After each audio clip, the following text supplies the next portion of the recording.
조금 졸릴 수 있습니다. 오후 시간이어서요. 잠이 오면 주무십시오. 여러분 책임이 아닙니다. 강사 책임이기 때문에 잠이 오면 그냥 주무시면 됩니다. 버킷리스트 한번 들어보셨을 겁니다. 죽기 전에 꼭 하고 싶은 것들이라는 게 있는데 2007년도에 미국에서 만들어진 영화입니다.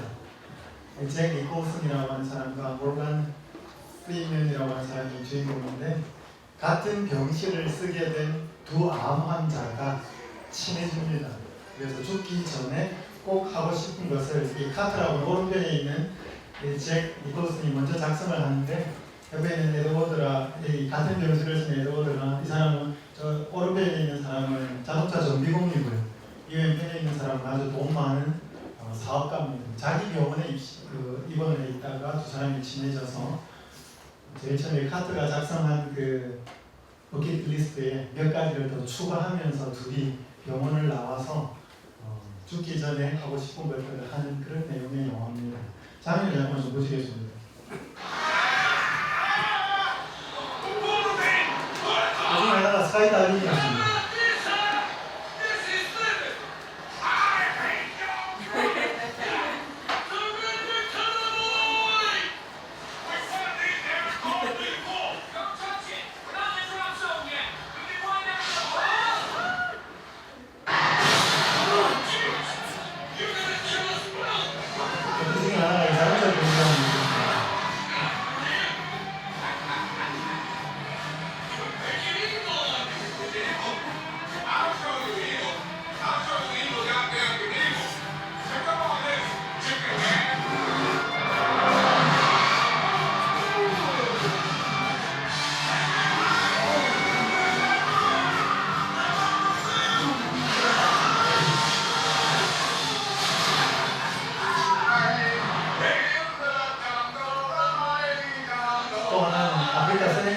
사파리에 가가지고 호랑이를 잡는 게 있는데 호랑이를 잡지 못하고 사파리를 싣고 보게 합니다.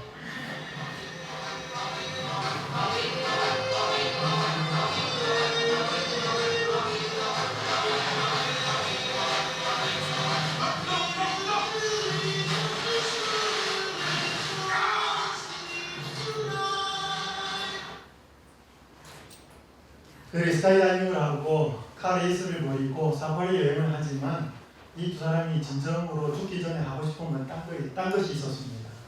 이 카트는 그동안 소원해졌던 자기 아내와의 관계를 회복하는 것이었고요. 이 에드워드는 자기 딸하고 이렇게 절연을 하고 살고 있었습니다.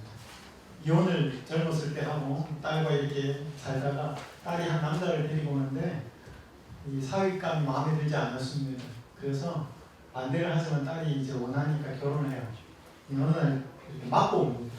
아빠가 이 딸 하나를 바라보고 사는데 너무 안타까워가지고 돈이 많으니까 사람을 고용해가지고 그 사위한테 좀 뽀대를 보여줍니다. 그러니까 사위가 도망을 가버려요. 그러니까 딸이 평생을 아버지를 원망하며 살고 절연을 한 상태였습니다.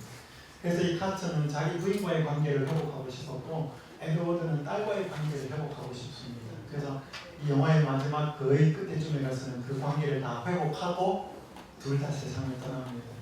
그래서 이 영화는 사람이 죽기 전에 여러 즐겁고 재미있는 것을 해야 되지만 우리 주변에 있는 사람들과의 특별히 가족, 사랑하는 관계 속에서 그들의 과의 관계가 괜찮습니까? 죽기 전에 그것들을 회복해야 합니다라고 뭔가 이렇게 메시지를 주는 그런 영화입니다. 세상 사람들은 살아있을 동안에 후회 없이 살고 싶어하고 미련이 남는 것들을 꼭 죽기 전에 하고 싶은 것들을 버킷리스트 그렇게 작성을 해서 마무리를 하고 요즘은 웰빙 잘 사는 것도 중요하지만 요즘은 well dying 잘 죽는 것을 준비하기 위해서 애를 쓰고 교육받고 하는 사람들이 있습니다. 그런데 성경은 죽음에 대해서 무엇을 준비하라고 말을 하고 있는지를 살펴볼 필요가 있습니다. 그럼 함께 읽겠습니다. 요한복음 11장 25절 26절 시작. 예수께서 가라사대 나는 부활이요 생명이니 나를 믿는 자는 죽어도 살겠고 무릇 살아서 나를 믿는 자는 영원히 죽지 아니하리니 이것을 내가 믿느냐. 여러분 제가 지금 이번 기간 동안에 말씀드린 것은 전부 생명하고 관련이 있습니다. 생명의 떡, 길이요 진리요 생명. 그 다음에 또 뭐예요? 어제 뭐 했나요? 양과 예수. 그죠? 갑자기 이렇게 기도가 있는데 십자가 이야기를 하면서 나는 선한 목자라 그랬죠. 양에게 뭘 주기 위해 왔다? 생명을 주기 위해서 왔고 그 더 풍성히 주려 왔다. 그리고 선한 목자는 양들을 위해서 생명을 바친다. 그래서 여러분 계속 발견되는 게 생명이에요.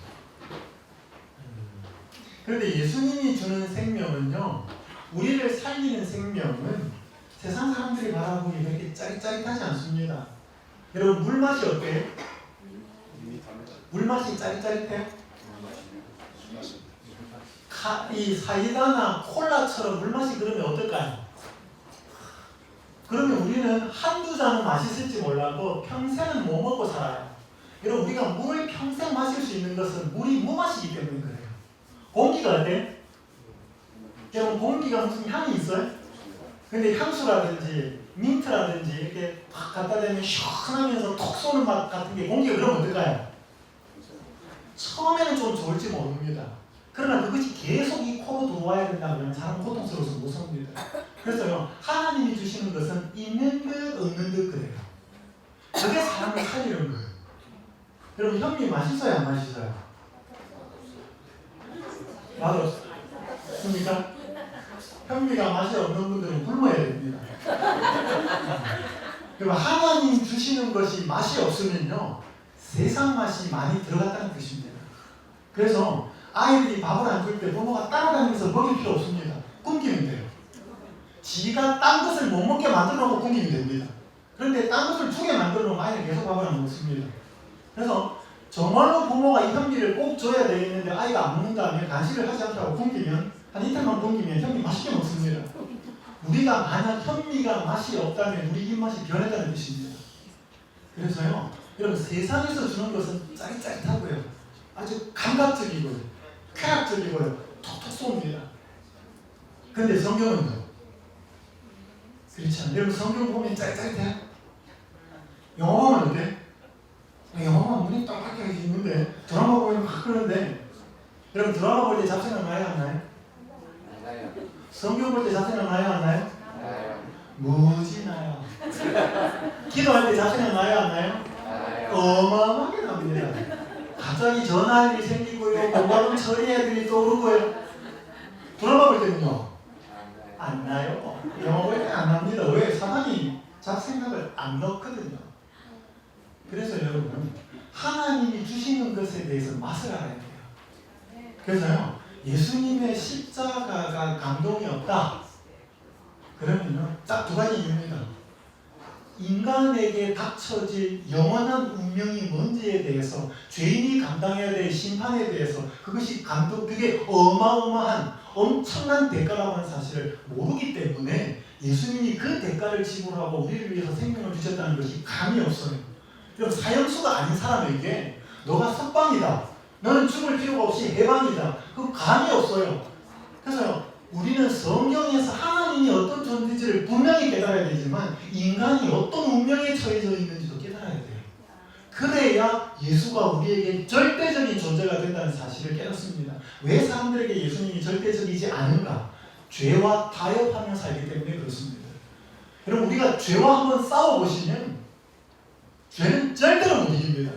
하나님의 말씀을 순종하려고 애를 쓰며 살아야지 절망하게 되고요, 그때 예수가 나에게 절대적인 존재가 됩니다. 근데 죄 짓고 싶으면 짓고 적당히 타협하고 싶으면 타협하고, 그러니까 뭐예요? 예수가 없어도 사는 거지. 그래서요, 오늘날 우리 재림교회의 문제는, 여러분 이제 거의 다 재림교회이시니까, 오늘날 우리 재림교회의 문제는 율법주의가 아니고요, 오늘날 재림교회에 있는 문제는 세속주의입니다. 더 이상 율법을 어떻게 지켜야 된다, 그건 우리 재림교회도 요즘 말하지 않습니다. 옛날은 많이 달라졌습니다. 오늘 저는 죽음에 대해서 이야기를 하겠습니다. 이것은요, 어떻게 보면 심각한 거고 어떻게 보면 우리가 듣기 싫은 이야기지만 성경에서 분명히 말하고 있는 것들을 이해해야 합니다. 세상 사람들은 버킷리스트 같은 것을 만들어서 마지막에 살아있는 인생을 의미 있게 잘 살아보자 라고 이야기하지만 예수님이 부활이요 생명이기 때문에 우리가 죽음을 직면하고 사는 사람으로서 진정으로 깨달아야 될 것은 부활이요 생명이 있는 자를, 생명이신 그분을 믿어야 한다는 것입니다. 그러면 어떻게 된다고 들어가요? 죽어도 살겠고, 무릇 살아서 예수님을 믿는 자는 뭐예요? 영원히 죽지 않는다고 했습니다. 그리고서 예수님이 물어요. 이것을 내가 믿느냐 그랬습니다. 여러분 믿으십니까? 진짜 믿으십니까? 네. 믿으시기 바랍니다. 여러분 이게 버킷리스트 작성하는 것보다 더 중요한 겁니다. 세상 사람들이 말하는 죽음에 대해서 먼저 좀 살펴보고 성경이 말하는 죽음에 대해서 이야기하겠습니다. 진시황입니다.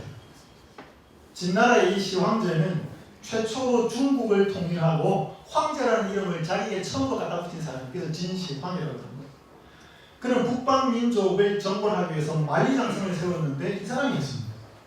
물론 자기 때에서 계속 증축이 되죠. 그리고 여러분 병마용객이라고 하는 거 들어보셨습니까? 실물 크기의 병사와 말을 흙으로 만들어서 자기가 죽은 후에 자기의 무덤을 지키도록 만든 이 병마용객은 세계 8대 불가사리로 꼽히는 어마어마한, 이걸 지금도 다 개발 못했습니다. 이거 중국 정부에서 조금 개발해가지고 관광시키고 조금 개발해서 관광시키고 그렇게 합니다. 한꺼번에 다 안 합니다. 워낙 커가지고. 그런데 이 진시황이 살았을 때 불소불로, 그러니까 늙지도 않고 죽지도 않는 약을 찾기 위해서 아주 애를 쓰는데 이 서복이라고 하는 신하를 시켜서 배를 하나를, 어마어마한 큰 배를 출항을 시킵니다. 거기에 각종 보물을 싣고요. 소년, 소녀 3,000명을 미동을 태워서 보냅니다. 그리고 불사약을 찾아가고 보냅니다. 그런데 그 배는 끝내 돌아오지 않습니다. 그래서 한국으로 갔다는 말도 있고 일본으로 갔다는 말도 있고 있습니다. 이 시황제가 불사약인 줄 알고 먹었던 것은 아이러니하게도 수은이었습니다. 그래서 시황제가 죽은 것은 수은 중독으로 죽었습니다. 그토록 죽기를 원치 않았던 그가 죽은 나이는 49살. 진시황이 생각했던 죽음은 끝이야, 끝. 그래서 대부분의 사람들이 생각하는 죽음은 끝이에요. 죽는 건 다 끝난다고 생각합니다. 근데 성경은 뭐라 그래? 죽는 것은 한 번 정해진 일이지만 그 후에 뭐가 있으리니? 심판이 있겠다고 해요. 성경은 절대로 죽음이 끝이 아니라고 말합니다. 두렵죠. 사람들은 죽음이라고 생각하면 두렵습니다. 그래서 어떻게 하나. 세상 사람들이 죽음 이렇게 생각하죠. 2011년에 스티브 잡스가 세상을 떠났을 때 그가 만든 아이패드를 패러디해서 뭐라고 했어요? I said, 나 슬프다. 스티브 잡스 죽었어. 그래서 죽음을 맞이하는 당사자든 옆에서 죽음을 지켜보는 사랑하는 사람이든 모두 죽음을 대하는 그 사람들의 느낌은 뭐예요? 슬프다. 이게 세상 사람들의 죽음을 대하는 자세입니다. 가장 위대한 작가 중에 한 사람으로 꼽히는 러시아의 대문호인 이 레오 톨스토이가 참회록에서 이런 말을 했습니다. 인생은 무의미한 것이다. 이것이 진리였다. 나는 그저 악착같이 인생의 길을 걸어온 결과 심연에 도달한 꼴이었다. 그리고 내 앞에 멸망 위에 아무것도 없다는 것을 발견했다. 이 참회록. 여러분 톨스토이 작품을 보거나 톨스토이 배경을 좀 보면 톨스토이는 철저한 기독교적인 배경을 가지고 글을 씁니다. 그래서 사람들이 보면 톨스토이가 기독교인인 줄 알아요. 근데 아니에요. 톨스토이는 성경의 사상들을 많이 인용하고 작품 속에 성경의 사상이 녹아있지만 예수를 구원자로 받아들이지 않습니다. 어떻게 보면 자기가 구원자예요. 그래서 자기를 신으로 생각합니다. 그래서 러시아 정교회하고 대립을 하죠. 그래서 러시아 정교회가 레오 톨스토이를 파문합니다. 그 파문은 지금도 유효합니다. 그래서 얼마 전에 이 레오 톨스토이의 후손들이 러시아 정교회에다가 정식으로 다시 건의를 했습니다. 당신들이 우리 아버지, 할아버지에게 내렸던 파문을 철회해달라고 정식 요청을 했지만 러시아 정교회가 받아들이지 않았습니다. 러시아 정교회가 레오 톨스토이를 출교한 그것은 지금도 유효합니다. 왜 그랬는가 하면 기독교 사상을 언급하고 뭔가 관심이 있는 것처럼 보이지만 예수를 높이기보다는 자기를 높였습니다. 그것이 출교, 파문의 원인이었습니다. 어쨌든 그건 여담이고요. 레오 톨스토이가 마지막에 직면한 것은 허무였습니다. 인생은 허무다. 내가 열심히 달려온 결과 내 앞에 멸망후에는 아무것도 없다는 사실을 나는 깨달았어요. 허무한 거죠. 사람들은 죽음에 대해서 허무를 경험합니다. 그래서요, 사람들은 뭔가 의식이 있고 살아있을 때 의미를 찾기 위해서 노력했습니다. 여러분, 메멘토 모리라고 하는 말 들어보셨습니까? 메멘토 모리, 죽음을 기억하라라고 하는 라틴어입니다. 여러분, 이게 영화의 한 장면인데요, 로마의 장군들이 전투에서 승리하고 돌아올 때 장군 뒤에서 힘없는 사람이 모입니다. 이 장군이 쓰는 월계관, 승리를 상징하는 월계관을 들고 오는데 뒤에서 뭐라고 장군 뒤에서 외치는가 하면 메멘토 모리, 메멘토 모리라고 외쳤습니다. 노예들이. 그것은 뭔가 하면 당신이 이번 전투에서 승리를 하고 이렇게 멋지게 개선을 하지만 당신도 언젠가는 죽을 수 있기 때문에 오늘의 승리에 자만하지 말고 당신에게 닥쳐올 죽음을 기억하라. 메멘토 모리, 메멘토 모리 그렇게 외쳤습니다. 참 의미 있는 행사였습니다. 여러분, 이 그림은요, 스페인 화가인 안토니오 데 페레다가 그린 마니타스 화라는 것인데, 이 마니타스라는 말이 라틴어로 허브라는 뜻입니다. 이게 마니타스화는 16세기와 17세기 네덜란드를 비롯한 유럽에서 유행했던 한 그림이에요. 그림의 유형을 이야기하는데 전부 다입니다. 그런데 여기에 반드시 등장하는 것들이 있어요. 그게 뭔가 하면 왼편에 보면 해골입니다. 이 그림에 아주 사실적으로 묘사하는데 해골이 등장하고요. 그 다음에 촛대가 등장합니다. 그리고 저쪽에 보면 시계가 있습니다. 여러분, 해골, 촛대, 시계, 이게 다 뭐예요? 해골은 인간은 죽는다. 촛불은 뭐예요? 언젠가는 꺼진다. 시계는 뭐예요? 인간에게 주어진 시간은 영원하지 않고 무한하다 라고 하는 것을 보면 가르쳐주면서 이 바니타스화는 인간의 한계, 인간이 죽을 수밖에 없다는 사실을 기억하고 살아라고 하는 그런 철학적인 사조에서 나타난 한 그림의 사조였습니다. 영상을 하나 좀 보겠습니다. 사운드를 좀 올려주죠. A와 B 두 그룹으로 나눕니다. A그룹에 속한 사람들은 게임을 시작하기 전에 영상위원장을 남깁니다. 제가 생각하는 제가 마사하고 싶은 마지막 순간은 나를 항상 챙겨주고 그게 너무 고맙고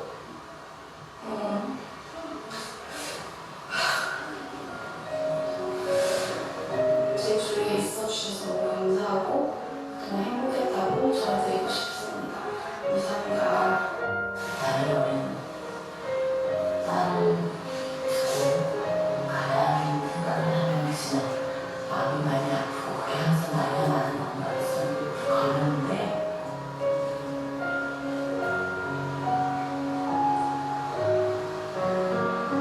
얼마나 사랑하고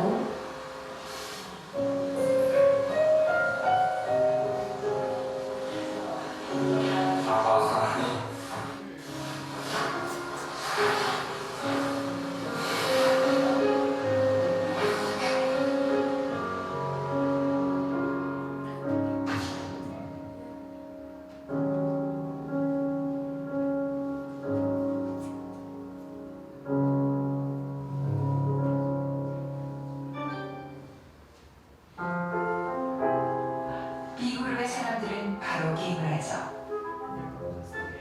주사위를 굴려 숫자가 많이 나온 사람이 먼저 상대에게 악수를 청하거나 팔목을 때립니다.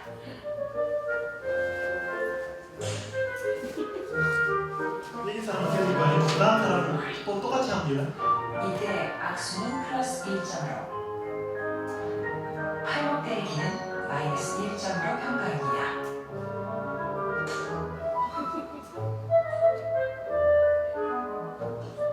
그러자 B그룹의 사람들은 처음 보는 사이지만 팔목을 때리기 시작합니다. 그리고 영상위원장을 안 상대가 썼던 사실 그룹이에요. 따라한다는 것을 알지만 때리고 때리고 또 때리고 이렇게 서로 때리기를 주고받습니다.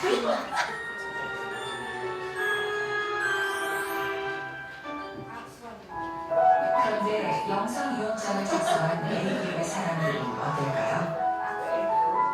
악수하고 악수하고 악수하자.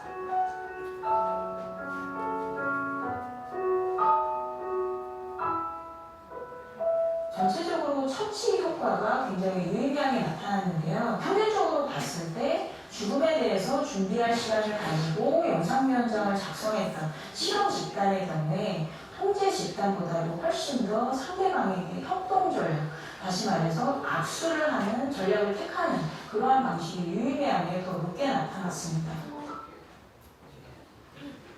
그룹을 A 그룹과 B 그룹을 나누어서 A 그룹의 사람들은 자기가 영상 요원장을 다 남겼습니다.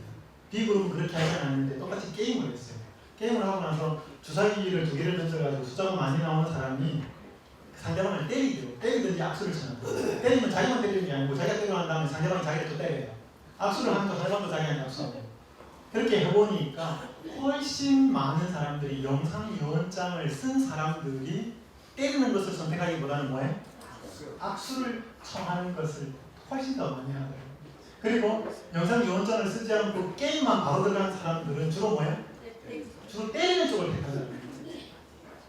그래서 여기서 이야기하는 것이 인생에 있어서 죽음이라고 하는 것을 생각하고 사는 사람들이 삶의 관계에서 훨씬 더 부드럽고 훨씬 더 남을 더 잘 생각하고 배려하고 양보하고 화목하는 쪽으로 간다는 것입니다. 그런데 죽음이라고 하는 것이 분명히 우리에게 닥쳐올 것이지만 한 번도 그 죽음에 대해서 생각하거나 살아보지 않는 이렇게 의미를 두지 않고 내 인생이 어떻게 끝날 것인지에 대해서 생각하지 않는 사람들은 그냥 산다는 것입니다. 열받으면 뚜껑 열리고 하나는 그대로 표현하고. 그래서 성경은 아주 의미 있는 말씀을 합니다. 함께 읽겠습니다. 전도서 7장 2절 시작. 초상집에 가는 것이 잔치집에 가는 것보다 나으니 모든 사람의 결국이 이와 같이 되리라. 산자가 이것에 의심하리라. 여러분 성경은 우리 보고요. 잔치집에 가는 것보다는 초상집에 가는 것이 더 낫다고 부릅니다. 여러분 이제 또 가을이 되어서 결혼식이 많습니다. 그렇죠? 여러분 결혼식에 가면 주로 누구를 봐요? 주로 신랑 신부가 초점입니다. 그죠?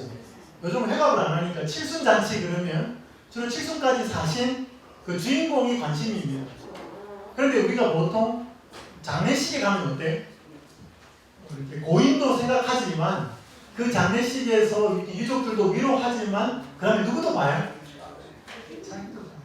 혹시 여러분 결혼식 가가지고 자기도 봅니까? 제가 한 번은 어느 그 예식장에서 한 결혼식에 갔는데요. 목회한 지 얼마 안 되었었습니다. 교회가 아니고 그 결혼식장이었는데 그 시간보다 조금 일찍 갔는데 거기에서 이제 결혼 예식이 방금 마친 것 같아요. 화환이 다 놓여 있는데 이제 갈 데도 없으니까 미리 가서 앉아 있었습니다. 근데 그거 제가 화환 하나를 보고 깜짝 놀랐습니다. 신랑 오재호. 방금 전에 마친 그 결혼식에 신랑이 누구였어요? 오재호였어요. 아니 갑자기 내 이름이 왜 저기? 그래서 저는 제가 결혼했던 1997년도 10월 12일 결혼식 그날을 생각을 했습니다. 그럼 대부분 결혼식장에 가서 주례 들을 때 뭐예요? 내가 그렇게 첫 검은 머리 파뿌리가 되도록 뭐 파뿌리가 되도록 내가 사랑하고 뭐 약속한 그거대로 하고 있나? 그렇게 보지 않아요? 그냥 결혼식 가면 좋은 사람 만나고 환영하고 맛있는 밥 오면 야 요번에 밥이 어땠다 뭐 하고 그러고 그냥 축하하고 가요. 잔치집에 갈 때 주로 그래요. 그리고 나도 기쁘고 별로 심각하지 않고. 근데 초상집에 가면 어때? 왠지 좀 심각하십니다. 그래서 고인에 대한 추모, 내지는 유족에 대한 위로 하고 나면 뭐 자연히 내 마음을 한번 돌아봅니다. 그래서 성경은 잔치집에 가는 것보다는 초상집에 더 하면 좋겠다. 왜? 결국은 모든 사람이 이와 같이 될 거기 때문에 산자가 이것을 깊이 유심, 마음에 두라 이 말입니다. 죽음이라고 하는 것이 결국 멀지 않았다고. 그럼 제가 대학교 2학년 여학생하고 성경 공부를 한번 한 적이 있습니다. 부산에 있을 때였습니다. 대학교 2학년 학생이었습니다. 방학 동안에 와가지고 영어 공부하면서 열심히 성경 공부해서 침례를 받았습니다. 그래서 저한테 찾아와서 목사님, 제가 그 아가씨가 그 학교 동아리가 스킨스쿠버 동아리였습니다. 목사님, 제가 이번에 우리 동아리에서 울릉도 앞바다에 스킨스쿠버 가는데 제가 갔다 와가지고 울릉도 앞바다가 얼마나 멋지고 아름다운지 목사님께 이야기해 드릴게요. 안녕히 계세요. 3일 뒤에 친구들이 거의 있었기 때문에 3일 뒤에 그 동아리를 통해서 연락을 했어요. 울릉도 앞바다에서 실종이 됐다. 그래서 교회에서 모여가지고 기도했습니다. 3일 더 지났어요. 또 친구들이 왔습니다. 울릉도 앞바다에서 시신이 떨어졌다. 21살 대학교 2학년 여학생이었어요. 일주일 만에 제가 안녕히 계세요 목사님 울릉도 앞바다가 얼마나 아름다운지 보여드릴게요 설명해드릴게요 하고 갔던 아가씨가 일주일 만에 짠한 시신이 되어서 부산 동아대병원에 영안실에 들어갔어요. 그 부모님은 안 믿는 사람이었습니다. 제가 그 앞에 영정 앞에 섰을 때 참 인생이 허무하다. 일주일 전에 만나서 이야기 나눴던 그 21살 여대생이 이렇게 되어서 올 줄을 본인이 알았겠습니까? 저희가 알았겠습니까? 제가 그때 깨달은 게 있습니다. 아, 인생은 올 때는 순서 있게 오지만 갈 때는 순서가 없다. 그래서 그걸 항상 염두에 두고 사는 사람이 인생을 올바로 살 수 있다고 말을 하는 것입니다. 자, 성경이 말하는 죽음에 대해서 좀 살펴보겠습니다. 그저 두렵고 허무하고 아니면 절망적이고 그 다음에 끝인가?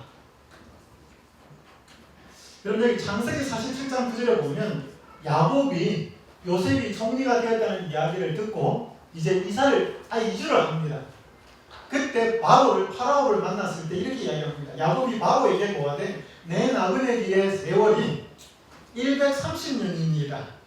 나의 연세가 얼마 못되니 우리 조상의 나그네 길의 세월에 미치지 못하나 험악한 세월을 보내었나이다 하고.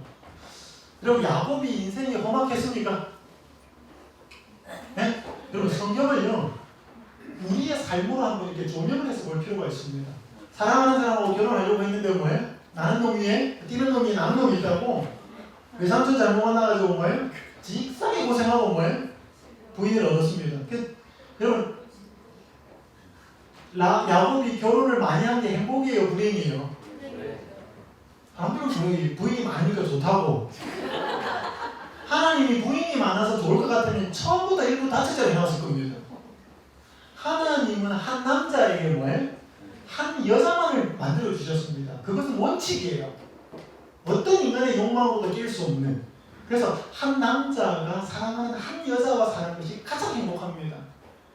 야곱은 원치 않은 여자 셋을 얻었어요. 그랬더니 어때?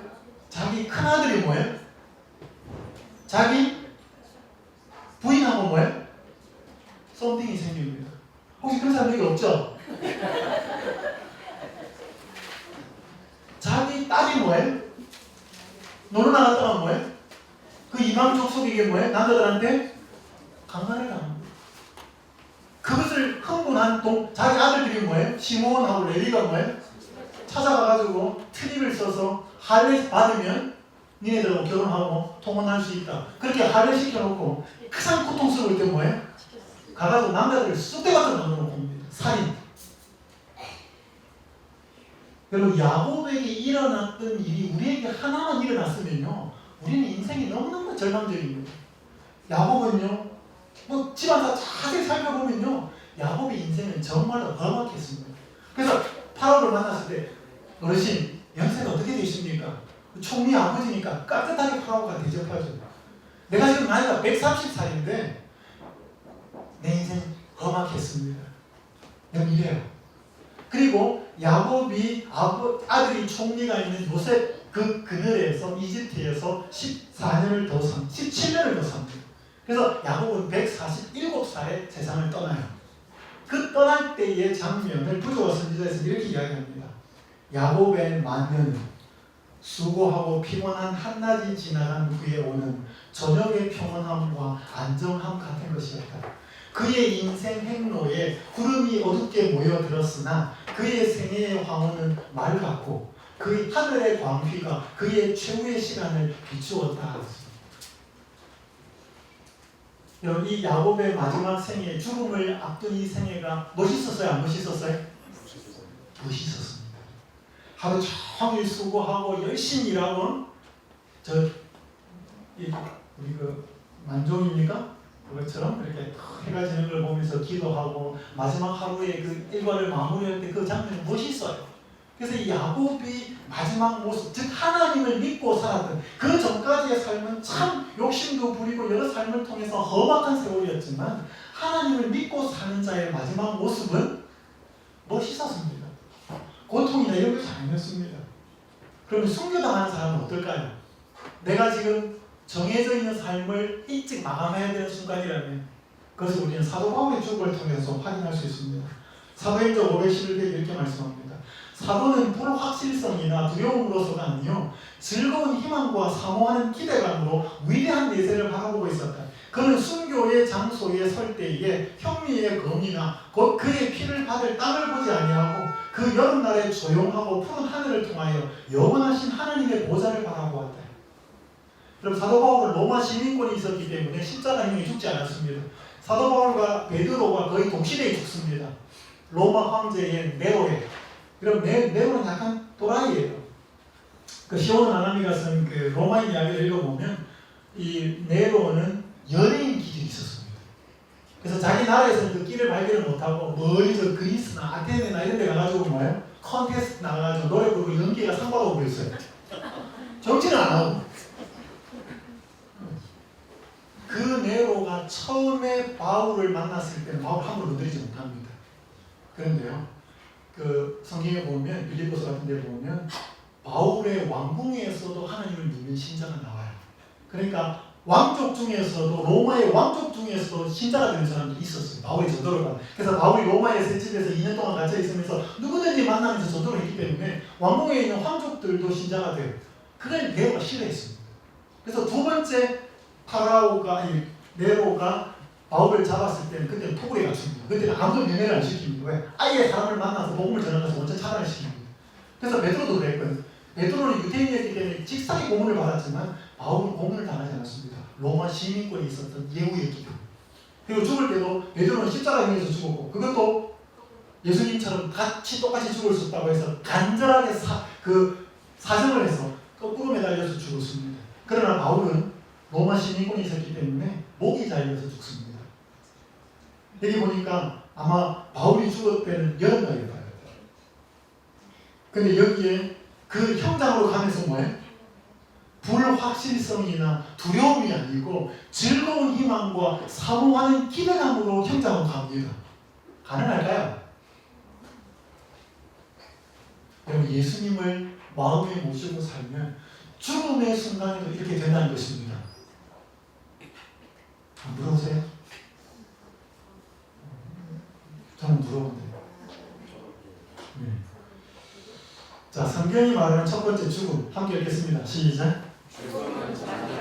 죽음은 장문이에요. 귀엽죠? 애기들은 다 귀엽습니다. 이런 인간이 크면 말을 안 듣죠. 여러분, 애들은 선하고 어른들은 악합니까? 얘가 악해요. 사람들은 얘가 순한 줄 알고 여러분, 사람은 나면서부터 악해요. 얘가 눈깔 사탕 하나 때문에 막 울고불고할 때 사람들은 귀여워 보입니다. 그건 절대로 귀엽지 않습니까? 여러분, 얘가 크면서 갖고 노는 게 달라질까요? 마음이 달라질까요? 갖고 노는 게 달라져요. 처음에 눈깔 사탕이다가 나중에 나이키 신발, 뭐 휴대폰 좋은 거 이렇게 하면서 어른이 되어서는 뭐예요? 사업, 뭐 주식, 돈, 집 이런 것 때문에 울고불고하죠. 여러분, 어린아이나 어른이나 마음은 똑같아요. 아이들은 이거 줍니까? 안 주고 이렇게 가지고 눈깔 사탕, 장난감, 딸랑이 이렇게 가지려고 하고, 어른은요 주식, 돈, 집 이렇게 가지려고 하고. 모든 사람들은 어릴 때부터 자기가 가지려고 합니다. 그게 죄인이에요. 얘가 귀여운 것은 눈깔 사탕 하나 때문이니까 우니까 귀여운 것이. 이 아이가 가진 마음이나 어른이 가진 마음은 똑같이 죄인입니다. 어린아이기 때문에 순결하거나 순수한 게 아니고, 그럼 예수님이 말씀하신 어린아이처럼 되지 않으면 안 된다는 그 말은 뭔가는 어린아이의 단순함을 이야기하는 것입니다. 어린아이가 예수님 믿고 예수님에 소개하면 예수님이 신이에요. 이게 신이고 이게 신이고. 아이들이 그렇게 이유 달지 않아요. 단순하게 그래요? 하면서 받아들입니다. 그 예수님이 어린아이의 단순함을 칭찬하는 것이지 이 어린아이의 죄된 본성이 없다는 것을 인정하는 것은 아닙니다. 그래서 절대로 어린아이는 순결하거나 순수하지 않아요. 어린아이도 악합니다. 여러분, 그래서 세상의 많은 책을 통해서도 인간이 뭔 줄 알지만 성경 단 몇 구절만 보면 인간이 어떤 존재인지를 깨닫습니다. 그렇게 되면요, 사람에게 많이 실망하지 않습니다. 왜 우리가 사람에게 실망하는가 하면 자꾸 그 사람에게 없는 것을 기대하기 때문에 실망해요. 그래서 그 조정민 목사가 쓴 글에 보면 그렇게 있습니다. 사람이 실망하는 이유는 하나님께 기대해야 할 것을 사람에게 기대하기 때문이다. 그렇게 말했습니다. 하나님은 오래 참고, 하나님은 사랑하고, 하나님은 기다리고, 또 참아주고 하는데 사람은 안 그렇거든요. 그러니까 하나님에게서만 올 수 있는 걸 사람에게 기대하기 때문에 사람은 자꾸 문제가 생깁니다. 그래서 이 성경은 이렇게 합니다. 가라사대 우리 친구 나사로가 잠들었다. 나사로가 죽었을 때였습니다.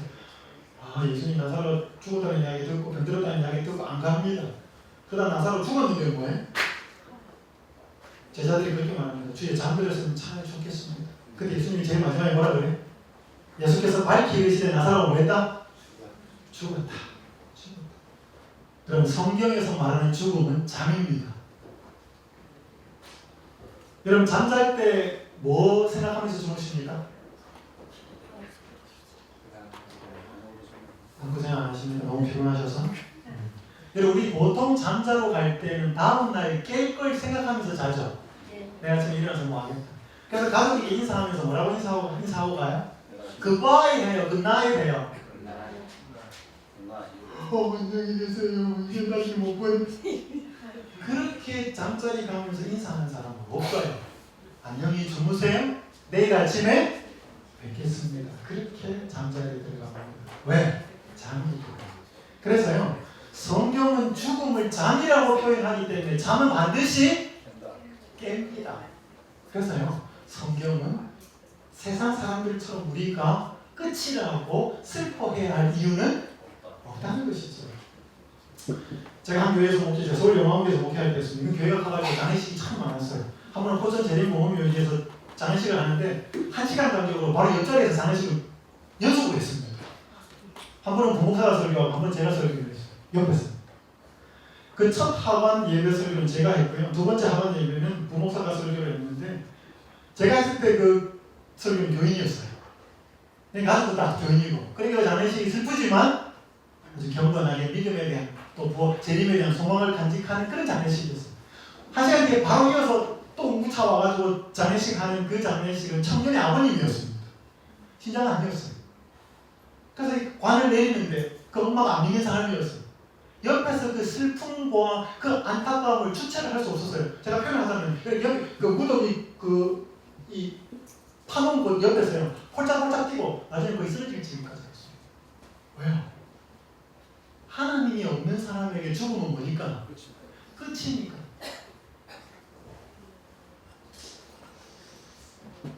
근데 성경은 죽음이 끝이라고 말하지 않습니다. 죽음은 부활로 연결이 됩니다. 함께 읽겠습니다. 시작.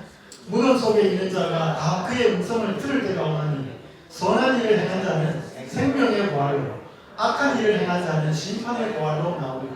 자, 여러분 여기 우리 재림교인들도 잘 모르는 경우가 있습니다. 따라해보겠습니다. 부활은 두 가지다. 잊지 마십시오. 부활은 두 가지입니다. 무슨 부활 무슨 부활? 생명의 부활과 심판의 부활. 여러분 정말 부활이 있을까요? 부활이 정말 있을까요? 고린도 교회는요 부활에 대해서 의문이 있었습니다. 그래서 사도 바울에게 편지를 썼어요. 부활에 대해서 문제가 생겨가지고 그리스도께서 죽은 자 가운데서 다시 나셨다 전파되었거늘 너희 중에서 어떤 이들이 어찌하여 죽은 자 가운데서 부활이 없다 하느냐. 예수님이 죽으셨다가 다시 부활했기 때문에 분명히 부활은 있는데 왜 너희들은 부활 때문에 싸우느냐 이 말이에요. 그래서 그 고린도 교회가 궁금했던 두 가지를 설명을 합니다. 첫 번째, 누가 묻기를 죽은 자들이 어떻게 다시 살며 부활의 근본성, 부활의 실제성에 대해서 고린도 교회는 의심했었습니다. 두 번째, 그러면 부활이 있다면 어떠한 몸으로 오느냐 하리니 이 두 가지였어요. 그러니까 고린도 교회의 질문은 부활이 있는지 없는지 첫 번째 질문. 두 번째, 부활이 있다면 부활하는 상태는 어떤 사람일까 이것이었습니다. 바울이 답을 합니다. 그러면서 어리석은 자예요. 부활을 못 믿는 자는 어리석다고 말하면서 어리석은 자예요. 너의 뿌리는 씨가 죽지 않으면 살아나지 못하겠고 또 너의 뿌리는 것은 장래의 형체를 뿌리는 것이 아니요 다만 밀이나 나는 것의 알갱이 뿐이로되 하나님이 그 뜻대로 저에게 형체를 주시되 각 종자에게 그 형체를 주시는 이 썩을 것이 불갑을 썩지 아니할 것을 입겠고 이 죽을 것이 죽지 아니함을 입으리로다. 자, 두 가지 설명을 드립니다. 첫 번째 부활의 실제에 대해서. 씨뿌리 농사 지어 보셨습니까? 네. 저는 제가 지금 제림연수원에 살고 있습니다. 강원도 오지. 저는 그전에 농사를 한 번도 지어보지 않았습니다. 제 아버지는 공무원이셨습니다. 철도 공무원. 그래서 대구에 살다가 부산으로 이사를 가서 저는 대구, 부산 두 군데가 살았습니다. 그것도 도시에 살았어요. 원주에 가보니까 연수 오시는 분들이 여기 원수에는 뭣도 있고 드럽도 있고 뭐 이런 것도 있죠. 저는 쑥하고 몇 가지 구분할 줄 아는데 몇 가지 안 돼요. 그래서 이제 연수원에서는 연수를 이제 농사를 짓는 4가지 농사를 짓습니다. 감자, 고구마, 옥수수, 약혼. 이 옥수수 이거 씨앗입니다. 옥수수 맛있죠? 제림연수원에 오면 강원도 옥수수는 수준이 다릅니다. 강원도 옥수수를 먹으면요, 연수원 옥수수를 먹으면 다른 옥수수는 맛이 없어요. 근데 옥수수 신기한 게 많아요. 옥수수 하나 하나의 알 개수랑 옥수수 수염 개수랑 같은 거 아세요? 옥수수 수염은요, 옥수수 그 알 하나하나의 양분을 공급하는 생명줄이에요. 그래서 옥수수 수염 개수랑 옥수수 알 수는 같아요. 그리고 옥수수가 이렇게 줄이 쭉쭉 나 있는데 그 줄을 이렇게 세어보면 반드시 짝수예요. 홀수는 하나도 없어요. 우리 먹을 때마다 세어보는데 다 짝수예요. 12줄, 옥수수 작은 거는 14줄, 16줄 이렇지 절대로 홀수 없어요. 저 옥수수에 대해서 할 말은 많은데 옥수수는 하나씩 심어요. 어떤 지역에서는 2알씩 심는다 그러는데 원선에서는 하나씩 심어요. 여러분 심을 때 옥수수 통째로 집어넣어요? 알갱이를 넣어요? 아까 이야기했잖아요. 여기 보니까 너희 심을 때 장미의 형체를 뿌리는 게 아니고 다만 밀이나 다른 것에 알갱이를 뿌린다. 씨앗을 뿌린다 이 말입니다. 그렇게 뿌리면 어떻게 돼? 얘가 형체가 나오잖아요. 이 형체를 누가 줘요? 하나님이 줘요. 그래서 콩 심은데 콩 나고 파 심은데 팥 나고 옥수수 심은데 옥수수 나고 하나님 만든 법칙이에요. 그런데 옥수수가 이 땅에 들어가서 뭐 하지 않으면, 죽지 않으면, 썩지 않으면, 분해되지 않으면 나올 수 있어요? 없어요? 없어요. 그래서 사람의 부활이 어디 있냐, 어디가 부활이 어떻게 부활하느냐라고 할 때 바울이 뭐냐면, 농사 안 지어봤어? 씨를 갖다가 땅속에다 파묻으면 그게 어떻게 해야 나오지? 썩어야 되고 미생물에 의해서 분해돼야 되고, 그래서 나오는 것처럼 오늘 우리의 몸이 땅속에 들어가면 그냥 있어요? 썩죠. 분해되죠. 그것에서부터 예수님 오실 때 새로운 몸으로 일어나는 것처럼 이 씨가 들어가서 새로운 형체를 주시는 존재는 하나님이기 때문에 씨앗이 분해되어서 새로운 생명체가 나오는 것처럼 우리의 몸이 들어가서 분해되어서 새로운 몸으로 나오게 하는 것은 하나님이 하시는 일이고 너무너무 쉽다 이 말이에요. 그게 뭐야? 그게 부활이에요. 그래서 여러분 씨가 들어가서 땅속에서 새로운 생명이 올라올 때마다 보시면 뭐예요? 이게 부활이다. 이게 부활. 나중에 사람이 죽어서 예수님 재림하시면 이렇게 부활한다. 믿으시면 됩니다. 그럼 또 이렇게 질문해요. 목사님 땅속에다가 안 심고 화장이나 뿌렸으면 어때요? 이렇게 묻는 사람 있어요? 바닷가에도 뿌리고 있어요. 가능한 이야기입니다. 여기 보십시오. 땅도 바다도 죽은 자를 내어준다는 말이 성경에 있어요. 이사야 26장 19절 땅이 죽은 자를 뭐 하겠다? 내어놓겠다. 이건 이제 무속에 들어간 사람입니다. 근데 또 뭐라고 표현해요? 바다가 그 가운데에서 죽은 자들을 뭐 하겠다? 내어주겠다. 여러분 저는 제가 공대를 졸업했습니다. 질량 보존의 법칙이라는 것이 있습니다. 다른 말로 하면 연력학 제1법칙. 여러분 여기 나무 의자가 있습니다. 제가 표현을 이렇게 써서 죄송합니다. 이게 태우면 어떻게 될까요? 이거 여기는 없어져요. 근데 이게 제가 되어가지고 어디에나 가 있어요. 여기 물 한 바퀴 쏟아져 있어서 선풍기 틀어가지고 에어컨 틀어가지고 말렸어요. 여기는 말랐습니다. 그럼 물은 어디가 있을까요? 어디 중에 가서 공기 중에 가서 떠 있습니다. 이게 질량 보존의 법칙이에요. 그래서요 오늘 우리의 형체가 화장을 했건 매장을 했건 우리의 존재 자체의 형태가 변하고 상황은 달라지지만 총체적인 에너지와 양은 안 변해요. 그럼 이게 질량 보존의 법칙입니다. 이게 연력학 1법칙이에요. 그래서요 왜 예수님 오실 때 지진이 일어난 줄 알아요? 땅 속에 들어가 있는 그 사람의 몸의 성분의 원소를 뽑아내려고 그러면 분해가 돼야 될 거 아닙니까? 그래서 나와야 되니까. 그래서 지진이 나오고 땅이 갈라지고 바위가 갈라집니다. 그것이 사람을 부활시키기 위한 하나님의 과정이에요. 그래서 여러분 부활이 안 믿기시거든. 자꾸 농사 짓는 거 보십시오. 농사 지을 때는 장래의 형체를 땅속에 집어넣는 게 아니고 수박을 집어넣는 게 아니고 고구마를 집어넣는 게 아니고 생명의 씨앗을 집어넣는데 그것을 하나님이 형체를 주시는 거예요. 그래서 무엇인가 들어갔을 때 그것이 나온다는 것입니다. 하나님은 무에서 유를 창조하시는 분이 하나님이기 때문에 뭔가 건덕지가 있는 것에서 그 사람으로 회복시키는 게 쉬워요. 그래서 여러분 부활의 여신이 되면 특별히 봄이나 이렇게 농사 짓는 것을 보고 단순히 농사만 짓고 이거 수확이 잘 됐나 못 됐나 그것만 확인하지 마시고 농사 짓는 걸 통해서 뭘 보시라고요? 장래에 있을 부활을 생각하셔야 됩니다. 아시겠습니까? 자 그러면요 이거 잠깐 설명하겠습니다. 해경 스님이라고 하는 분이 있었어요. 이분은 경북대학교를 나오신 분인데 3대째 스님이에요. 제가 참 이상했습니다. 어떻게 3대째 스님입니까? 스님이 결혼해가지고 아들 낳고 또 아들 스님 되고 또 스님이 그렇게 됐습니다. 저도 잘 이해가 안 되죠. 이때요. 이분은 이제 그 정토종, 조계종, 천태종 이렇게 이분은 정토종이라고 하는 이렇게 불교에서 그렇게 머저리티가 아닌 소수의 어떤 그 종파랍니다. 이 사람이요, 이 정토종을 이 우리나라에 아주 이렇게 포교를 많이 시키기 위해서 불교 대학 설립을 추진을 합니다. 그러다가 교단 내부의 정치적인 이 돈 문제와 이렇게 걸려가지고 교도소에 수감이 돼요. 그래서 이 교도소에서 연불하고 참선 공부를 참 많이 합니다. 근데 한 번 이렇게 이제 간수한테 내가 여기 지금 스님인데 내가 불교 공부를 더 많이 하고 싶으니 불교 서적을 좀 갖다 달라고 해요. 근데 마침 그 교도소에 불교 서적이 없었나 봐요. 그 간수가 우리 기도의 협에서 나온 그 이렇게 파란색 신약 성경 있죠? 그 신약 성경을 갖다 줍니다. 그러니까 막 화를 내요. 내가 스님인데 지금 성경을 갖다 주냐고. 근데 그 간수가 그래요. 아니 스님, 이것도 경전이고 스님 보는 것도 경전인데 아니 뭔가 여기 있으니까 그 많은 사람들이 볼 거 아닙니까? 이참 이거 한번 보십시오. 그 간수가 그 기도는 성경을 스님한테 갖다 줘요. 그러니까 안 보고 그 성경을 찍어버리고 그러니까 너무 심심해요. 할 게 없으니까.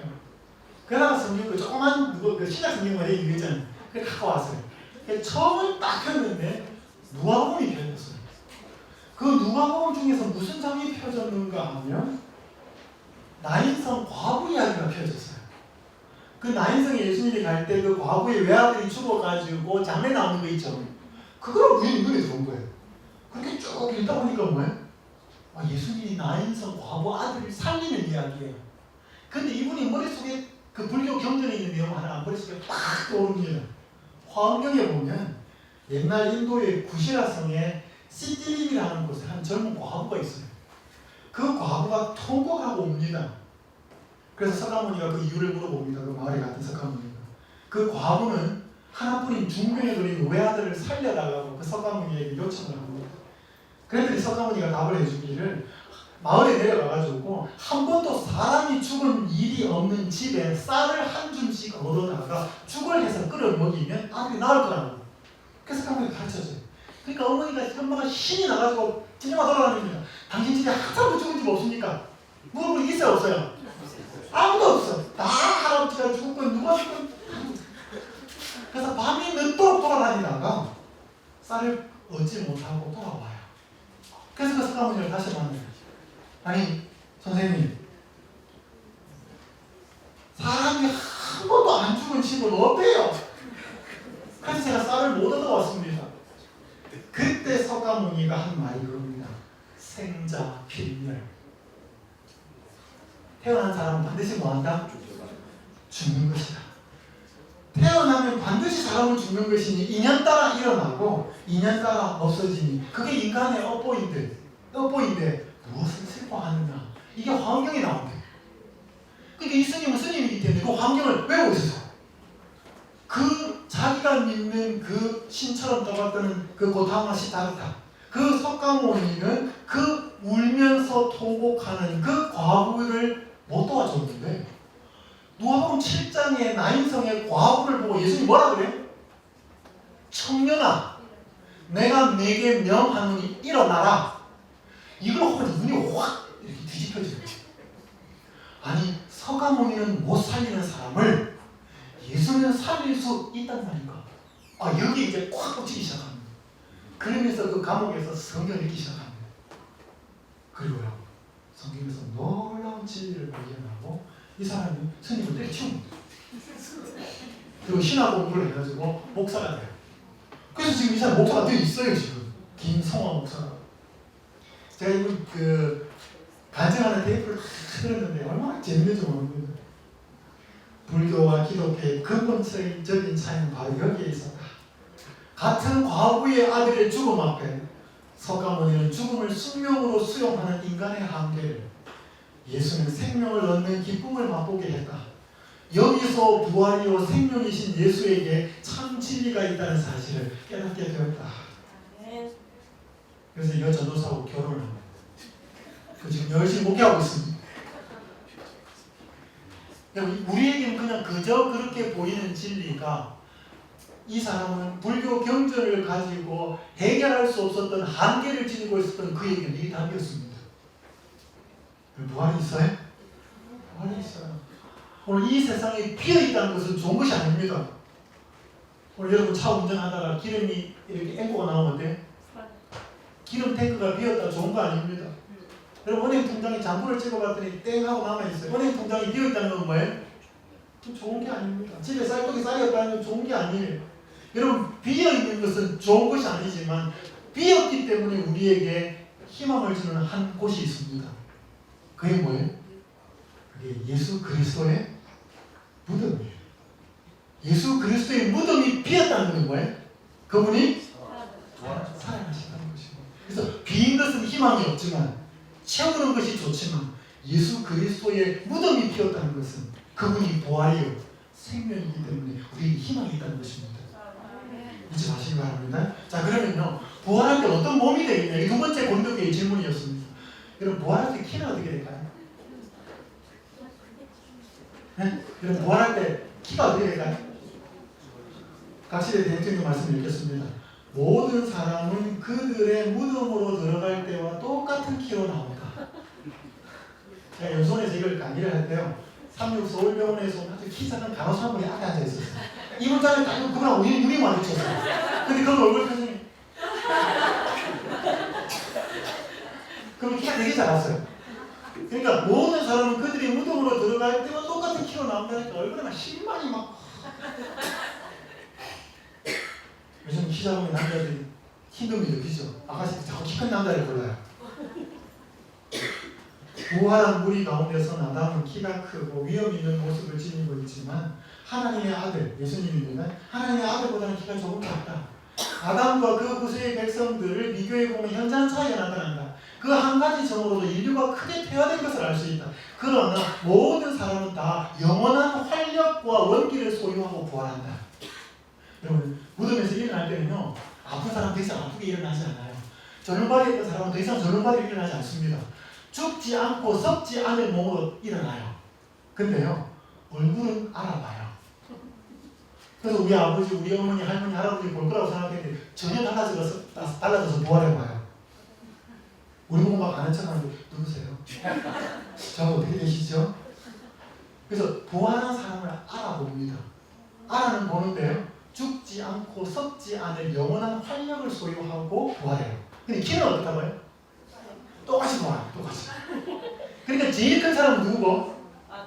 예수님. 그 다음에 사람 누구고? 아담. 그래가지고 뭐예요? 부활한 사람 다 한꺼번에 일어나면 뭐예요? 이거 인간 품평이 하는 거예요. 키 큰 사람부터 잘생김부터 시작해서 뭐예요? 못생기고 키 작은 사람까지 일일이 다 나온 것입니다. 그걸 보면 인간이 못된 게 아니고 진화된 게 아니고 인간이 퇴화됐다는 사실을 알게 됐거든요. 그거 확인하고 만납니다. 그럼 어떻게 되는가? 그 다음 오랫동안 잃어버렸던 에덴의 생명나무로 나아가는 길은 회복되고, 빨간색 같이 있습니다. 시작. 구속받은 자들은 처음 영광 중에 있을 당시의 인류의 완전한 키만큼 자라난다 하겠습니다. 신기하지 않아요? 완전히 애니메이션이죠. 애니메이션. 만화요 막. 처음에 이렇게 다 부활해가지고 반갑게 제휴하고 만났던 사람들 보면 다 차이가 나는데 뭐예요? 그거 다 확인한 다음에는 그 사람들이 여기 보니까 당시의 인류의 완전한 키 누구만큼? 아담 키만큼 쑥 자란다는 거예요. 그런데 그때 그 여자 간호사가 얼굴이 왜 이리 그래서 뒤에 보고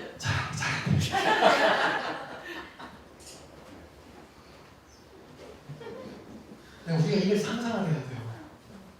이건요 어디도 기록이 안 돼 있습니다. 성경을 알고 하나님을 온전히 믿을 때 여기에 대한 확신과 소망이 생기는 것입니다. 정리합니다. 아까 부활이 몇 가지 있다고 그랬죠? 두 가지 있습니다. 자, 기억하실 것은 죽음도 두 가지가 있습니다. 자, 예수님이 재림하실 때 일어나는 부활은 첫째 부활입니다. 이게 생명의 부활이라고 그러요. 이때 예수님 오실 때 죽는 사망을 첫째 사망이라고 합니다. 그리고 예수님 오기 전에도 죽은 사람들 많죠. 그 사람들은 다 첫째 사망을 한 것입니다. 예수님 이 땅에 세 번째 오십니다. 상림하시는데 그때 일어나는 악인들의 부활은 두 번째 부활로 심판의 부활입니다. 여기에 인터벌은 1000년이 있습니다. 그리고 나서 예수님이 다시 오실 때 부활한 악인들을 사망케 하는 것은 둘째 사망, 이 영원한 사망입니다. 첫 번째 사망은 잠이고 두 번째 사망은 영원한 사망. 이게 도표입니다. 그러니까요, 한 번 죽는 사람은요, 예수님을 잘 믿는 사람은 한 번 죽거나 한 번도 안 죽을 수 있어요. 왜? 예수님 이 땅에 재림하실 때 살아있으면 그 사람 한 번도 안 죽습니다. 그래서요, 한 번 태어나면 거듭나는 거죠. 거듭나는 것이 없이 한 번 육으로 뭐 엄마 계속해서 태어나면 반드시 뭐예요? 두 번 죽습니다. 첫째 사망, 둘째 사망. 그리고 두 번 태어나면요, 한 번 죽든지 한 번도 안 죽든지. 그래서 예수님이 나는 부활이요 생명이니 나를 믿는 자는 죽어도 살겠고, 첫 번째 사망 이르렀던 사람들은 살겠고, 무릇 살아서 나를 믿는 자는 영원히 죽지 아니하리니 이것을 내가 믿느냐.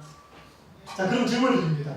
예수님이 십자가에서 죽으신 죽음은 첫째 사망이에요, 둘째 사망이에요? 네? 네? 여러분, 예수님이 십자가 위에서 죽은 죽음은 첫째 사망이에요, 둘째 사망이에요? 이거 의외로 우리 재림교회들이 잘 모르는 분이 많아요. 첫째예요, 둘째예요? 여러분, 둘째 사망이에요. 예수님은 십자가 위에서 둘째 사망을 죽으신 겁니다. 둘째 사망은요, 영원한 심판이에요. 그래서 제가 이야기했지 않습니까? 십자가의 첫 번째 의미는 내가 받아야 될 영원한 심판을 누가 받은 거다? 예수님이 받은 거다. 여러분, 심판을 내가 받아야 된다 그러면 어때요? 그건 우울해요. 그건 슬퍼요. 그건 복음이 아니에요. 내가 받아야 될 심판을 누가 받았다? 예수님이 받았다. 그 사실을 내가 믿으면 나는 심판을 받지 않는다. 그게 복음이에요. 여러분, 이게 기뻐야 돼요. 기쁘셔요?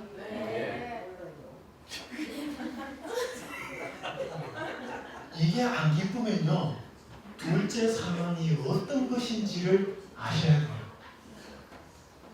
그래서요, 여러분, 예수님은요, 십자가에서 돌아가실 때 예수님은 부활하실 것을 알았어요, 몰랐어요? 예수님이 십자가에서 돌아가시면서 부활할 줄 알았어요, 몰랐어요? 그럼 예수님 쇼한 거예요? 아버지 하나님, 나 어찌하여 나를 버리시고 그렇게 막 울부짖을 때 언제고 사울이 뭘 할 건데? 여러분, 잘 기억하십시오. 예수님은 자기가 이 땅에 살아계실 때 사람들에게 예루살렘에 올라가서 장로들과 사람들에게 고난을 받고 그렇게 죽고 나서 사흘 만에 부활할 것을 이야기했어요, 안 했어요? 했다니까요. 그럼 예수님 부활할 줄 알았어요, 몰랐어요? 예수님이 부활하실 것을 알았습니다. 알았는데요, 경험으로 한 게 아니에요. 믿음으로 하셨습니다. 여러분, 예수님이 십자가에서 달려 돌아가실 때 나의 아버지, 나의 하나님 어찌하여 나를 버리시는 그거 쇼한 게 아니에요. 정말로 하나님과 죄를 짊어진 상태에서, 인류의 죄를 다 짊어진 상태에서 예수님은 하나님과 영원히 분리되셨습니다. 그걸 다 감당하셨어요. 여러분, 그것이 예수 그리스도를 믿지 않고 알지 못하면 마지막 둘째 사망 때 죄인이 받아야 될 심판이에요. 그렇게 처절하게 두려워하면서 세상을 떠날 것입니다. 그 영원, 그리고 뭐 영원히 지옥하고 그런 게 없습니다. 그리고 소멸된 것입니다. 여러분, 예수님은요, 십자가에서 자기가 부활할 거라고 확신하지 못했습니다. 어떻게 확신해요? 느낌으로 느껴지지 않았습니다. 그러나 성경에 기록되었기 때문에 뭐예요? 말씀으로 믿음으로 확신하고 변명하셨습니다. 그게 십자가예요. 시간이 거의 다 이렇게 된 마치겠습니다. 자 여러분, 그래서요 영원을 위해서 우리가 준비해야 됩니다. 제가 책을 보다가요, 이 아프리카 말라위 2010년도에 본 책인데 마야미코라고 하는 12살 난 가장 이야기인데, 말라위에는 해마다 에이즈로 사망하는 사람이 부모가 한 7만 명 이상이 되는데 아이를 많이 낳기 때문에 그들이 에이즈로 죽은 부모들로 인해서 생기는 고아가 1년에 100만 명씩 있습니다. 이 마야미코가 어머니 아버지가 다 에이즈로 죽었어요. 그리고 원래 동생 4명을 남겨놓고 딸 4명을 남겨놓고 자기하고 5명을 남겨놓고 죽었는데 마지막 막내는 말라리아로 죽어요. 이 마야미코가 하는 일은 하루 종일 동네 사람 내 나귀, 당나귀를 돌봐주고 우리나라 돈으로 돈 800원을 받아요. 그리고 집에 와서, 저는 흙집에서 사는데요, 그 여동생들을 위해서 밥을 해서 먹이는 거예요. 한국 기자가 질문을 합니다. 너 소원이 뭐니? 그때 이 친구가 이렇게 대답했습니다. 제 소원은 제 여동생들을 제가 잘 돌봐서 동생들이 더 이상 죽지 않는 거예요. 저는 동생들이 잘 살아가길 바라고 공부도 계속 할 수 있도록 도울 거예요. 몇 살짜리가요? 12살짜리가. 너 한국의 12살짜리 너 소원이 뭐니? 이거 뭐라고 할까요? 아이폰, 뭐 최신형 뭐 신발, 요즘 신발도 안 되더라고. 다 다르니까. 그런데 이 아이는 여러분 말라위에 태어나고 싶어 태어났나요? 자, 여러분 질문합니다. 이 세상은 공평합니까? 불공평합니까? 불공평합니다. 불공평하면 너무 크게 하면 얘기하는 거예요. 불공평합니다. 이렇게 되죠. 불공평합니다. 그게 뭔가 이 표현하는 그 말에 뭐예요? 약간 이게 있는 거예요. 저는 이제 표현 충분히 이해합니다. 세상 불공평합니다. 그죠? 누구는 삼성 집안에 태어나고, 누구는 가난한 농부의 아들로 태어나고, 어떻게 공평합니까? 100m 달리기를 하면 뭐예요? 똑같이 1년에 서가지고 빵이가 뛰어야 되는데, 하나는 여기서 뛰는데, 하나는 70m 앞에 가 있는데, 뒤에서 아무리 날라보도 그걸 따라가겠습니까? 그래서 여러분, 옛날에는 우리 공부 잘하는 애들 개천에서 뭐 한다? 욕 난다. 요즘 개천에서 욕 나요, 안 나요? 욕 다 사라졌습니다. 응.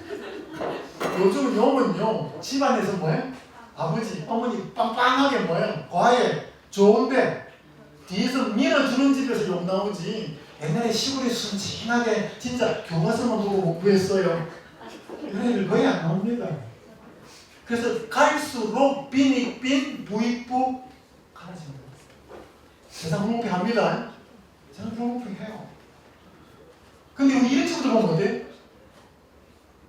이런 애들에 대한 우리는 또 뭐예요? 우린 또 갑이에요, 갑. 우린 보통 어릴 때가 많아요? 갑일 때가 많아요? 제가 보면 다 우리래. 택배기사한테 여러분 갑이에요, 어디예요? 택배기사한테 친절합니까? 네. 여러분 이게 보험, 우리 이번에 신상고 나서 고객님하고 이렇게 전화하면 친절해요? 텔레마케터들한테 우리 갑이에요, 어디예요? 그때 우리 갑이라니까요. 그때 어른한테 어떻게 대하십니까? 우리나라 옛날에 미순이, 유순이 해가지고 북한이 아니라 그 미군 탱크 해가지고 그 어떻게 해가지고 대마하고 난리 났습니다. 미군 놈들 한국에 와가지고 여기 미국 사람들 계신데. 여러분 요거는 저는 티파니 선생님은 제가 잘 안 믿어요. 제가 서울학원에서 티파니 선생님 교사였고 제가 학원 다닐 때 코디였습니다. 우리가 그 미국 사람들 그렇게 욕했습니다. 근데 지금 우리나라 방글라데시, 베트남, 미얀마에서 온 그 저기 이렇게 노동자들 이렇게 중소기업 하는 사람들 우리 어떻게 돼요? 우리 옛날에 미국 사람들 한국보다 훨씬 더하게 우리 악랄하게 대합니다. 그 사람들한테 월급 안 주고 삥땅 치고. 그래서 우리가 을이라고 생각했을 때 우리는 갑질이 당했다고 생각했습니다. 근데 우리가 갑되고 나면 뭐예요? 우리보다 힘 약한 사람들한테 우리 갑질한다니까요. 여러분 그게 죄인이라는 뜻입니다. 그래서 이 세상 불공평합니다. 그래서 이 세상이 끝이라고 그러면 이 세상에 을로 태어난 사람은 너무너무 억울합니다. 여기 보십시오. 만일 죽은 자가 다시 사는 것이 없으면 그리스도도 다시 사시는 것이 없었을 테요. 같이 읽겠습니다. 시작. 만일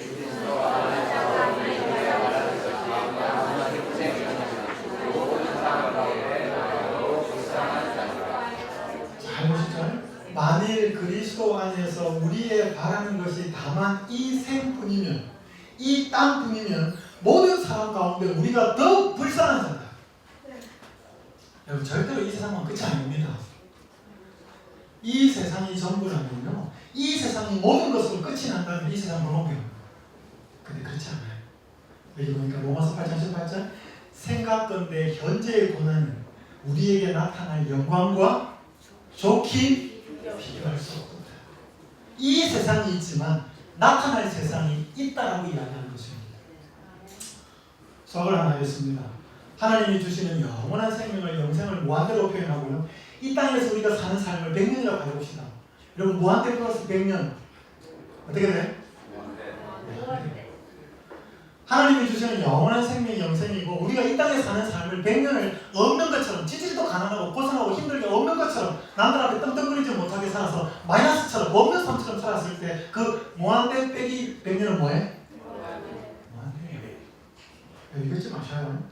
오늘 우리가요, 우리 재림교인들이요, 영생도 얻고 싶고 이 땅도 잘 살고 싶어요.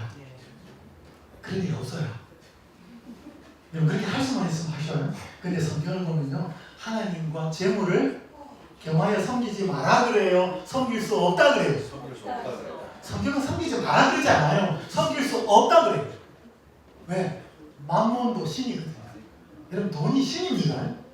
그래서 돈이라는 신과 하나님의 신은 절대로 겸하여 섬길 수 없습니다.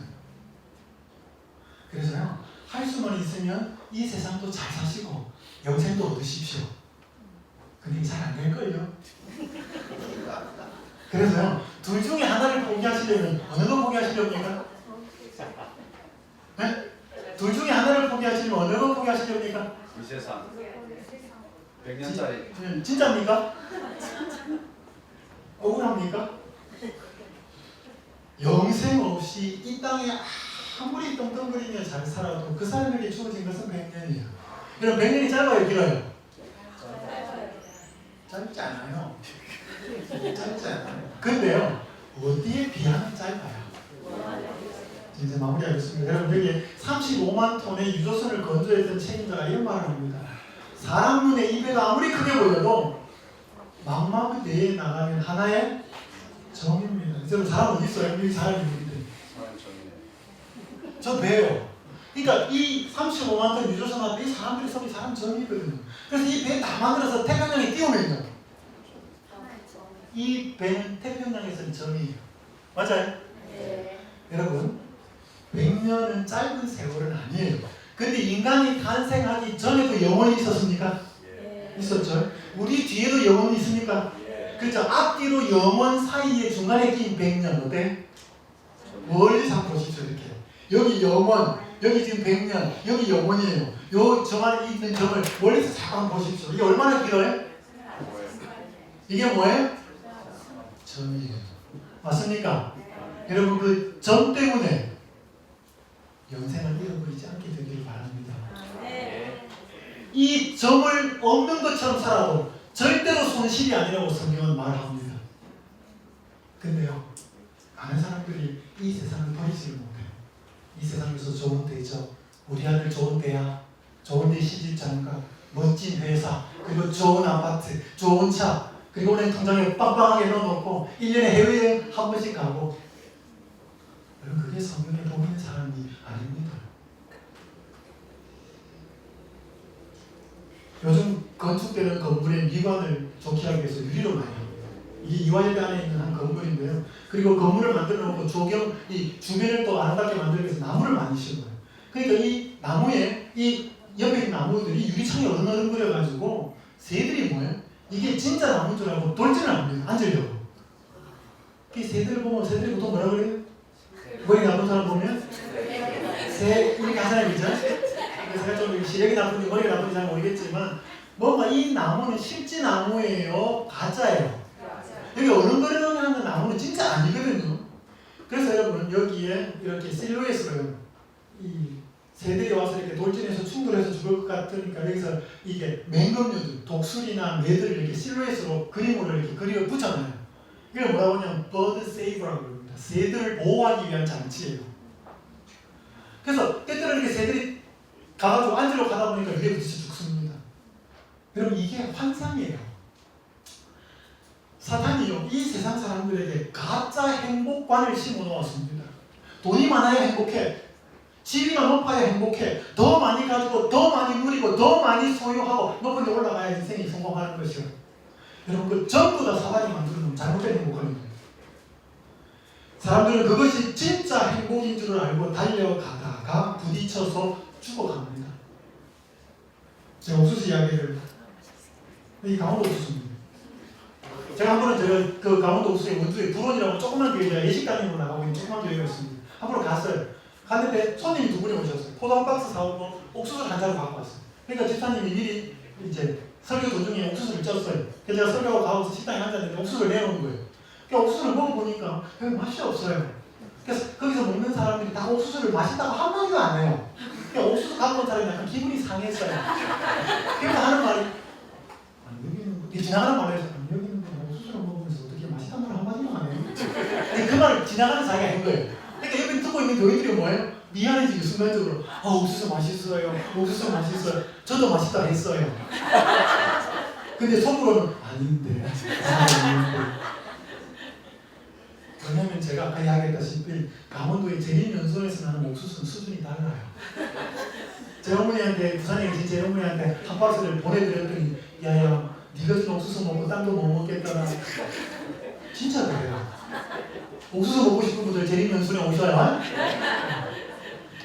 그래서 제가 더 맛있는 옥수수를 먹어봤기 때문에 덜 맛있는 옥수수는 들어와요 안 들어와요? 안 들어와요. 여러분 백화점에서 디스플레이 잘 돼 있는 멋진 옷 보고 나서 시장에 가면 그게 눈에 안 들어와요. 더 좋은 걸 본 사람은요 덜 좋은 것에 절대로 만족을 못해요. 그래서 사도 바울이 셋째 하늘, the third heaven, 그 셋째 하늘을 보았기 때문에 인간이 가지고 있는 모든 영광은 뭐예요?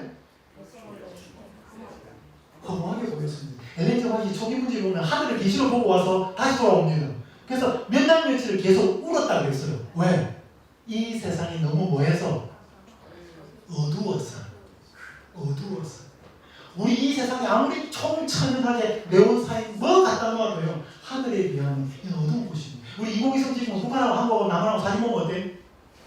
북한은 어두워요. 왜? 전력이 없으니까. 이 남한 땅이 아무리 밝아도 이 세상이 아무리 밝아도 예수님이 주신 하늘에 비해서는 어둡다 이거예요. 여러분 실상과 허상을 구분하십시오. 여러분 돈 많이 벌고 얼굴 예쁘고 좋은 직장을 얻으면 행복할 거라고 생각하는 것은 허상입니다. 그리고 예수님이 주시는 하늘나라 그분이 십자가로 인해서 우리에게 주신 영원한 소망은 실상이에요. 근데 우리는 그거는 뭐야? 있을까? 없는 거 아닐까? 우리는 정말로 성경을 통해서 주신 하나님의 실상은 허상처럼 생각하고요. 세상에 사탄이 심어놓은 허상이 주는 행복은, 허상이 주는 성공은 우리는 그건 철두철미하게 실상처럼 생각하고 그걸 내가 가지려고 누리려고 그걸 소유하지 못하면 억울하고 답답하고 그렇게 살아요. 여러분 하나님이 허상이라고 그러면 허상입니다. 하나님이 실상이라고 그러면 실상입니다. 세상이 뭐라 하든지 간에 하나님이 뭐라고 말씀하시는 것을 여러분들도 소중하게 여기며 사셨으면 좋겠습니다. 실상이 보이면 허상이 마음을 흔들리지 않습니다. 진짜를 가지면 가짜를 부러워하지 않습니다. 영원한 것에 눈뜨면 눈앞에 잠시 있다가 사라질 것들에 마음을 빼앗기지 않습니다.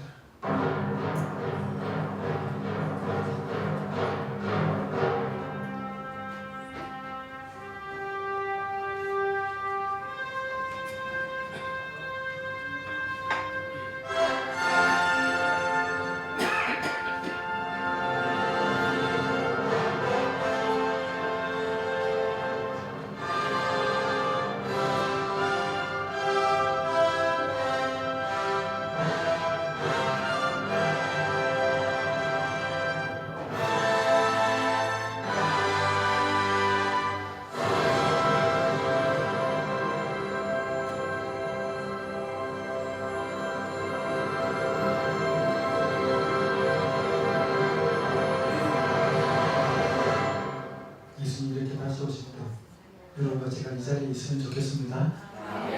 이 말씀 읽고 제가 마치겠습니다. 자, 장차의 생애에서는 이 땅에서 우리를 괴롭게 하고 실망케 했던 신비들이 밝혀질 것이다.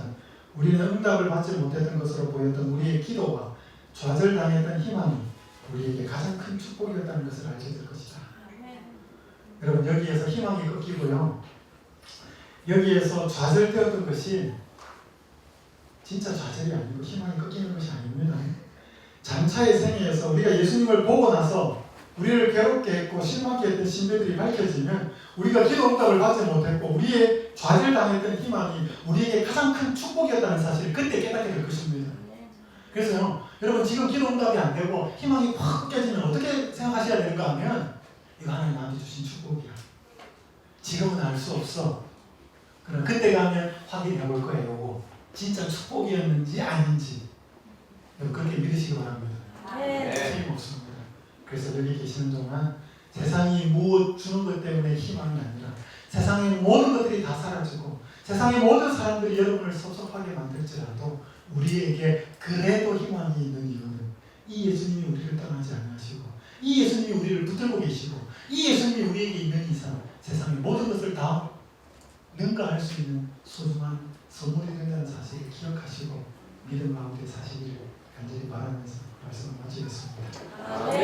시간이 많이 오버해 죄송합니다. 기도하겠습니다. 하늘에 계신 아버지 하나님, 예수님이 부활이요 생명이라고 말씀하셨고 죽어서 나를 믿는 자는 살겠고 살아서 나를 믿는 자는 영원히 죽지 않겠다고 말씀하셨사오니 하나님 아버지, 이 사실을 참으로 저희가 믿게 하여 주시옵소서. 세상이 주는 허상의 마음을 빼앗기지 아니하고 성경을 통해서 예수님이 주는 실상의 마음을 두어서 이 땅을 살아가는 힘을 비록 많이 가지고 보란듯이 소유하고 누릴 수는 없지만 예수님이 주시는 영원한 소망이 마음속에 있기에 그것이 하나도 부럽거나 억울하거나 안타깝지 않도록 우리의 마음에 크신 예수님이 꽉 채워주셔서 이 땅을 살아가면서 예수님 한 분으로 만족하고 저 하늘을 보며 소망하며 사는 진정한 재림 신자들 되게 하여 주시옵소서. 이 자리에 머리 숙여 기도드리는 모든 분들이 이 찬란한 영광 중에 오시는 그 영광스러운 자리에 모두 다 예수님, 제가 예수님 기다렸습니다. 어서 오십시오 라고 고백하는 무리들 되게 하여 주시옵소서. 예수님의 이름으로 간절히 기도드립니다. 아멘.